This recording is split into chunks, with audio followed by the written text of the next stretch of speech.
عمران خان سے ملاقات ہوئی ہے جو مذاکراتی کمیٹی اور عمران خان کے جو پی ٹی آئی کے ممبران ہیں ان کی ملاقات ہوئی ہے۔ اس کے بعد باہر آ کر انہوں نے جو اسپیچ کی، جو کہ صاحبزادہ حامد رضا جو ہیں انہیں مقرر کیا گیا، انہوں نے اسپیچ کی اور انہوں نے جو کچھ بتایا وہ آپ کے سامنے رکھتے ہیں۔ ٹرمپ کے ساتھ بیرون ملک پاکستانیوں کی ایک مختصر جو وفد تھا اس کی بات چیت ہوئی ہے، وہ کیا ہے بات ہے وہ بھی آپ کے سامنے رکھتے ہیں۔ اس کے علاوہ رچرڈ گرینل جو ہیں اس کے ٹویٹ جاری ہیں اور ان کا جواب اب یعنی نون لیگ والے دینا شروع ہو گئے ہیں۔ اس پہ انہوں نے کیا رد عمل کیا وہ بھی آپ کے سامنے رکھیں گے۔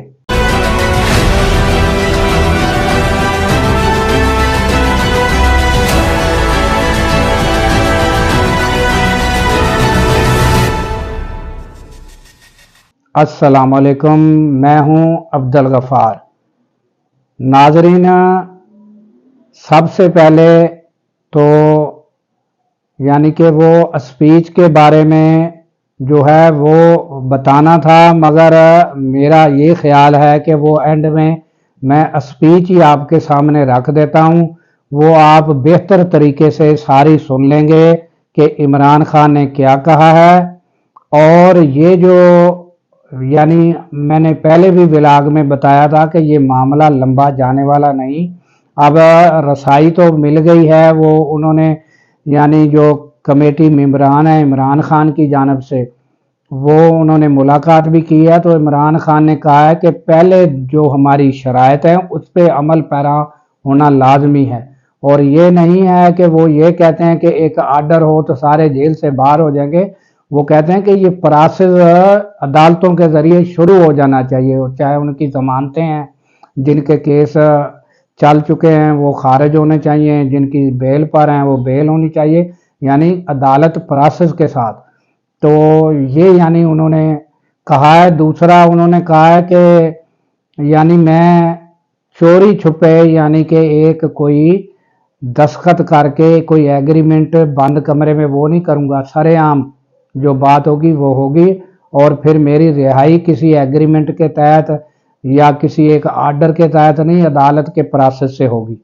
تو یہ انہوں نے واضح کر دیا، وہ تفصیل وہ آپ خبروں میں کہہ رہا ہوں، وہ اسپیچ میں آپ اینڈ میں آخر میں وہ آپ سن لیں گے۔ تو اب پہلے آتے ہیں کہ ایک جو بیرون ملک پاکستانی جو ہے جن کو نہ پیپلز پارٹی نے اہمیت دی نہ نون لیگ نے،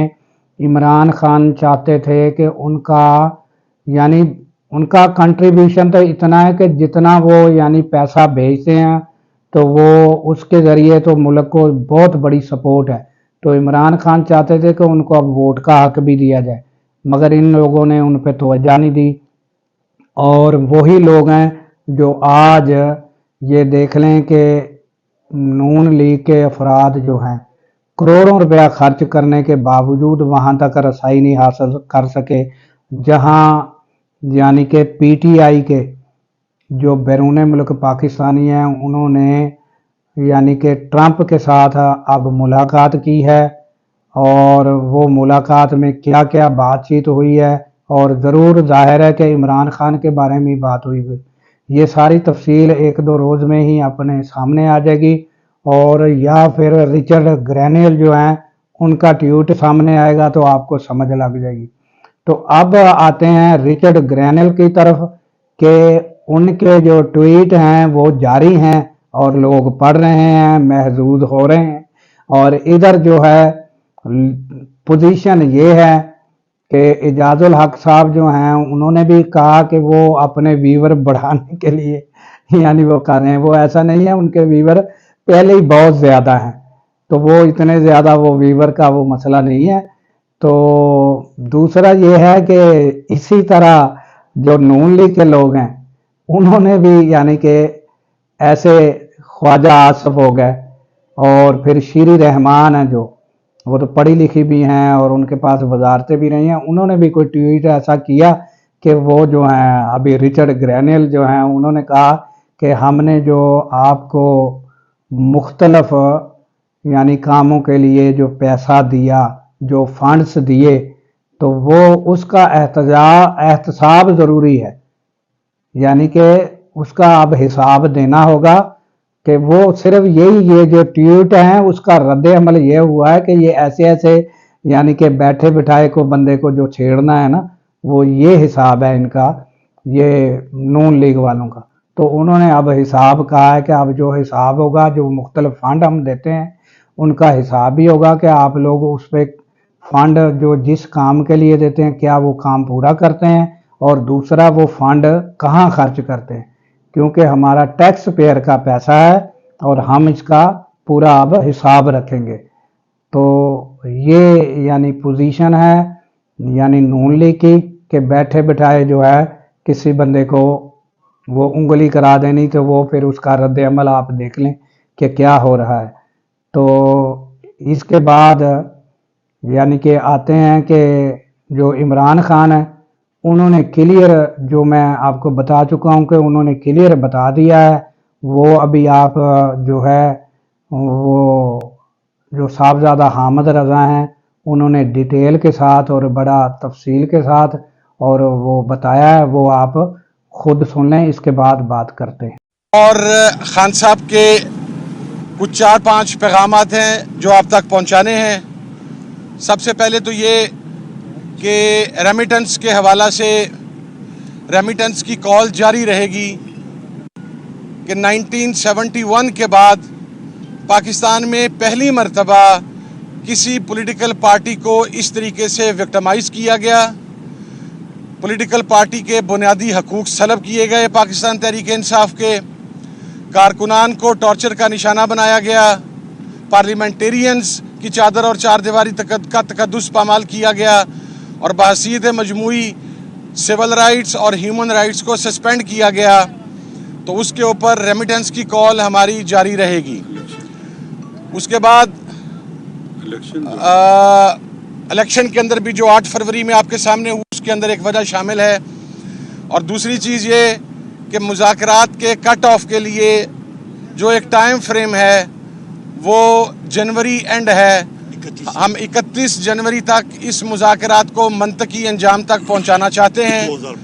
2025، اور عمر ایوب صاحب جو کہ لیڈ کر رہے ہیں اس مذاکراتی جو پروسیس ہے سارے کا سارا، اور ہماری کمیٹی کو، وہ انشاءاللہ 2 تاریخ کو حکومت کو بھی یہ بات فارملی آغاز کر دی جائے گی اور آج آپ کے ذریعے بھی پہنچ جائے گی۔ تیسری چیز یہ کہ خان صاحب نے یہ کہا ہے کہ پاکستان کے لیے، پاکستان کی بقا کے لیے میں اپنے پر ہونے والے قاتلانہ حملے، میں اپنے ساتھ روا رکھے جانے والے ہر سلوک کو معاف کرنے کے لیے پاکستان کے لیے تیار ہوں۔ اور چوتھی چیز، خان صاحب نے خیبر پختونخوا کی حکومت، سی ایم خیبر پختونخوا علی امین گنڈاپور صاحب پر اپنے بھرپور اعتماد کا اظہار کیا ہے، اور اس کے بعد خان صاحب نے پاکستان تحریک انصاف کے تمام کارکنان، تمام پارلیمنٹیرینز، وہ قومی اسمبلی کے ہوں، وہ رسپیکٹیو صوبائی اسمبلیز کے ہوں، ان کو شاندار الفاظ میں ان کے کھڑے رہنے پر، ان کی استقامت پر، فسطائیت کا سامنا کرنے پر یہ کہا ہے کہ یہ تمام میرا فخر ہیں، تمام پارلیمنٹیرین فخر ہیں، تمام کارکنان فخر ہیں، تمام اتحادی جماعتیں فخر ہیں۔ اور خان صاحب نے کرم کے معاملے کے اوپر سی ایم کے پی کے علی امین گنڈاپور صاحب اور راجہ ناصر عباس صاحب سے خصوصی گفتگو کی، اس کے اندر اسپیکر صاحب نے، عمر ایوب صاحب نے، سلمان اکرم راجہ صاحب نے اپنا فیڈ بیک دیا، اور خان صاحب نے اس بات پر زور دیا کہ جلد سے جلد اس مسئلے کو حل کرنا ہے اور اس کے حل کی طرف جانا ہے۔ یہ چند نکات تھے، چند پوائنٹس تھے، اور جو مطالبات ہیں وہ ہمارے 2 ہی ہیں۔ وہ جو پہلے ہم نے کہا تھا کہ صاحب نے اپنا فیڈ بیک دیا، اور خان صاحب نے اس بات پر زور دیا کہ جلد سے جلد اس مسئلے کو حل کرنا ہے اور اس کے حل کی طرف جانا ہے۔ یہ چند نکات تھے، چند پوائنٹس تھے، اور جو مطالبات ہیں وہ ہمارے 2 ہی ہیں۔ وہ جو پہلے ہم نے کہا تھا کہ 9 مئی کے اوپر جو دوسری سائیڈ کا موقف ہے وہ ہمیں رسپانسیبل قرار دیتے ہیں. ہم بڑا کیٹیگرائز کر کے کہتے ہیں کہ ہم رسپانسیبل نہیں ہیں, دوسری سائیڈ رسپانسیبل ہے. تو اس کا بہترین حل یہ ہے کہ ایک ایسا جوڈیشل کمیشن بنے جو سپریم کورٹ کے سینئر موسٹ ججز پر مشتمل ہو, تاکہ ایک غیر جانبدارانہ تحقیقات ہو سکیں. سی سی ٹی وی فوٹیجز سامنے لائی جائیں.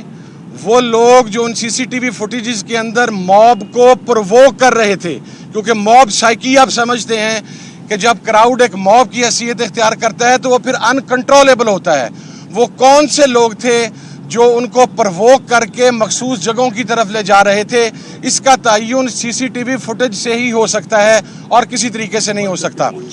اور 26 نومبر کے اوپر دیکھیں, ہمارا بڑا واضح موقف ہے کہ گولی چلی. آج کی تاریخ تک جو ہمارے پاس ایگزیکٹ ڈیٹا ہے, ہمارے 13 کارکنان شہید ہیں, ہمارے 64 بلٹ انجریز ہیں, اور ہمارے مسنگ کارکنز جو ہیں ان کی تعداد 150 سے 200 کے درمیان ہے. اس کے اوپر ہمارا موقف بہت کلیئر ہے کہ یہ پاکستان کی عوام پر حملہ تھا, پاکستان کی جمہوریت پر حملہ تھا, اور اس حملے کے جو ذمہ داران ہیں جنہوں نے یہ آرڈر دیا گولی چلانے کا, وہ اس کے رسپانسیبل ہیں. اس لیے ہم 26 کے اوپر بھی جوڈیشل کمیشن ڈیمانڈ کر رہے ہیں, 26 نومبر کے اوپر. اور اس کے ساتھ ساتھ جو دوسرا مطالبہ تھا میرا, وہ تمام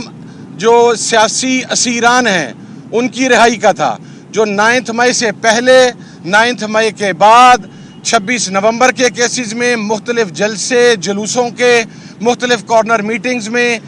نچلے لیول سے لے کے اوپر والے لیول تک, جو مختلف جیلوں میں ہیں جن کا ٹرائل کمپلیٹ نہیں ہو رہا, جس کے اندر پروسیکیوشن کی طرف نہیں جا رہی,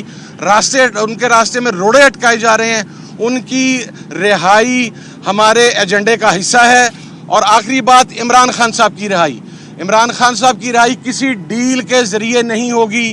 کوئی پیپر سائن کر کے نہیں ہوگا, جس طرح کچھ لوگ رات کی تاریکی میں پیپر سائن کر کے اس ملک سے باہر چلے گئے سزا یافتہ ہونے کے باوجود. عمران خان اپنے تمام مقدمات کا سامنا عدالتوں میں کر کے, عدالتوں کے ذریعے عمران خان باہر آئے گا. وہ کوئی ایسی بات پر یقین نہیں رکھتا. اور یہ بھی میں آپ کو ایک بات عرض کر دوں, عمران خان صاحب وہاں پر ابھی بھی فوکس تھے کہ آپ صرف اسیران, کارکنان, ان کی رہائی کی بات کریں, لیکن کمیٹی کے تمام ممبران کا, تمام اتحادی جماعتوں کا, پورے پاکستان کی تحریک انصاف کی قیادت کا ہم نے خان صاحب کو پیغام دیا کہ آپ کی رہائی ہمارے ایجنڈے کا حصہ ہے. آپ نے ایک سٹیٹسمین شپ ظاہر کی ہے, شو کی ہے کہ آپ نے ایک لیڈر کا کردار ادا کرتے ہوئے کہا کہ میرے پارلیمنٹیرینز, میرے کارکنان, ان کو رہا کیا جائے. لیکن آپ کے پارلیمنٹیرینز, آپ کے کارکنان, آپ کی جماعت, آپ کے اتحادیوں کا اولین مطالبہ یہ ہے کہ آئینی, قانونی, عدالتی طریقے سے عمران خان صاحب رہا ہوں. اور میں یہ بات کلیریفائی کر دوں, جس طرح گزشتہ منتھ عمران خان صاحب کی تمام کیسز میں ضمانت مکمل ہو گئی تھی, روبکار جاری ہونے والی تھی, لیکن پھر قالین کا ایک ٹکڑا اٹھایا گیا اور ایک FIR نکال کے تو خان صاحب کو اس کے اندر ریمانڈ کر دیا گیا. یہ کلیئر انصاف کا قتل بھی تھا, یہ کلیئر پولیٹیکل وکٹمائزیشن بھی تھی. تو ہماری جو کمیٹی حکومت سے بات کرے گی وہ اس پولیٹیکل وکٹمائزیشن کو روکنے کے اوپر بات کرے گی. باقی خان صاحب انشاءاللہ اپنے مقدمات کو فیس کر کے باہر آئیں گے. اور افغانستان پر جو حملہ ہوا اس کے اوپر خان صاحب کا موقف بالکل کلیئر ہے. نمبر 1, ہم کسی پرائی جنگ کا حصہ نہیں بن سکتے. ہم پہلے بھی پرائی جنگ کا حصہ بنے, اس کا نقصان پاکستان نے 2 لاکھ کے قریب شہادتوں کی صورت کے اندر برداشت کیا. ہم اب بھی کسی پرائی جنگ کا حصہ نہیں ہو سکتے. اور افغانستان کے اوپر جو اٹیکس ہوئے ہیں ان کی خان صاحب کی طرف سے کنڈمنیشن آئی ہے. وہ ہمارا برادر اسلامی ملک ہے. پاکستان کے لینڈ آرڈر کی بہت ساری سچویشن افغانستان کے ساتھ برادرانہ تعلقات کے اوپر ہے. تو خان صاحب نے افغانستان کے ساتھ معاملات کو بات چیت کے ذریعے حل پر زور دیا ہے. یہ تمام چیزیں تھیں جو آج وہاں پر ڈسکس ہوئی ہیں. اب انشاءاللہ عمر ایوب صاحب کی سربراہی کے اندر 2 تاریخ کو ہم حکومتی کمیٹی کے ساتھ بیٹھیں گے اور یہ تمام چیزیں عمر بھائی وہاں پر بیان کریں گے. تو یہ ناظرین, آپ نے اسپیچ جو ہے وہ صاحبزادہ حامد رضا کی آپ نے تفصیل کے ساتھ سنی, اور ساتھ دیگر قائدین بھی موجود تھے. تو انہوں نے سارا جو عمران خان نے بتایا ہے, اور جس طرح میں آپ کو بتا چکا ہوں کہ یہ معاملات آگے جانے والے نہیں ہیں. یہ تقریباً یعنی یہ 2 تاریخ تک سارا معاملہ کلیئر ہو جائے گا. یہ نہیں ہو سکتا کہ یہ کسی اس معاملے کو مذاکرات کو آگے کھینچ کے لے جا سکیں. تو یہ سارا کلیئر ہے اور عمران خان نے کلیئر بتا دیا ہے کہ میں کوئی وہ بنی گالا شفٹ نہیں ہوں گا. تو یہ ساری باتیں آپ نے خود سن لی ہیں. تو اس کے ساتھ ہی دیجیے اجازت کہ اللہ تعالیٰ پاکستان کی خیر فرمائے اور پاکستان کی سرحدوں کی اللہ تعالیٰ خیر فرمائے اور سرحدوں پر مامور ہمارے جوانوں کو اللہ تعالیٰ شاد و آباد رکھے، کیونکہ جب ہم سو رہے ہوتے ہیں وہ سرحدوں پر جاگ رہے ہوتے ہیں. اللہ حافظ.